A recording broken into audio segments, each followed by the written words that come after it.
Is a personal brand needed to get a job today? We were asked to unpack the nuance of this prompt in class today. Increasingly, it feels like the answer is yes, not simply because employers ask for it, but because we're constantly told to invest in ourselves. At first glance, this can feel empowering, but from a critical perspective, there's something strangely comforting in questioning that narrative. If constant self-optimization feels exhausting, it may not mean that we're failing. Maybe we're just trying to exist within a labour market that increasingly demands we turn ourselves into valuable economic assets. Recognizing this discourse shifts the frame slightly. So instead of asking, why am I not doing enough? It's perhaps more insightful to ask, why does thriving in the labour market now require performing myself as a brand? To address this, I'll explore how self-branding has emerged as a necessary strategy for participating in a reputation economy, and how the constant optimization of the self is fundamental to surviving in the changing nature of labour under neoliberal capitalism. Under neoliberal capitalism, the structure of work has shifted dramatically. As traditional forms of job security decline, workers must constantly demonstrate their value in order to sustain themselves within a precarious labour market. As a result, reputation has become a key economic asset, where individuals must continuously work to update their skills, networks, online presence, and personal narratives in order to remain competitive. Gandini in the weekly reading reveals that digital labour markets have evolved to make reputation a form of value. However, credibility and trust are constructed through visibility within networks. In the internet age, platforms and social networks have created a sort of infrastructure that affords this, becoming a site where reputation is a tangible signal. From a Marxist perspective, this represents an obscure shift in how labour is now organised. As Hearn suggests, in a reputation economy, contemporary capitalism requires workers to put their soul to work, producing experiences, communication, and affect as part of immaterial labour. One place where this dynamic becomes especially visible is TikTok's personal branding industry.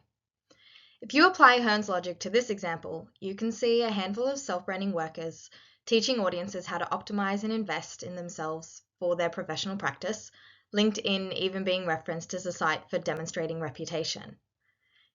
These examples also reflect Gandini's observations that self-branding functions as a strategic form of digital work, oriented towards the acquisition of reputation.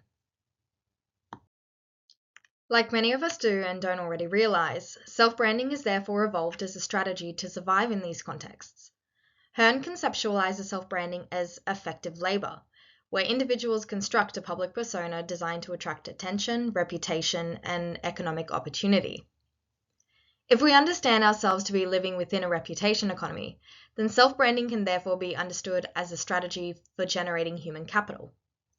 Through this process, individuals transform their human capital into what Foucault describes as an enterprise activity, treating the self as something that must be continuously developed and marketed.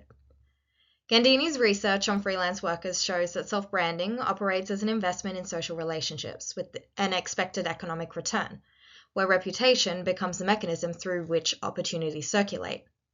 In this sense, education and technical expertise begin to function as sort of like entry tickets to the labour market, while professional success increasingly depends on the ability to construct and manage reputational capital. Understanding the dynamics of self-branding in a reputation economy is so important because it reveals how contemporary capitalism shifts risk and responsibility onto individuals like us. From a critical perspective, this obscures the structural conditions of the labour market. Precarity, competition, and inequality are framed as personal challenges that individuals need to overcome by optimizing themselves, and the result is a system where workers must continuously invest time and creativity and emotional energy into maintaining their reputation simply to remain employable. Self-branding therefore reveals a deeper transformation in work today, demands the continuous optimization of the self, and in doing so, it turns identity itself into a site of economic production. So again, instead of asking, why am I not doing enough to enter the labour market? Perhaps consider thinking, am I just doing the best amidst these dysfunctional structural pressures to brand myself? Also, this is for your review, my complete reference list. Thanks for listening.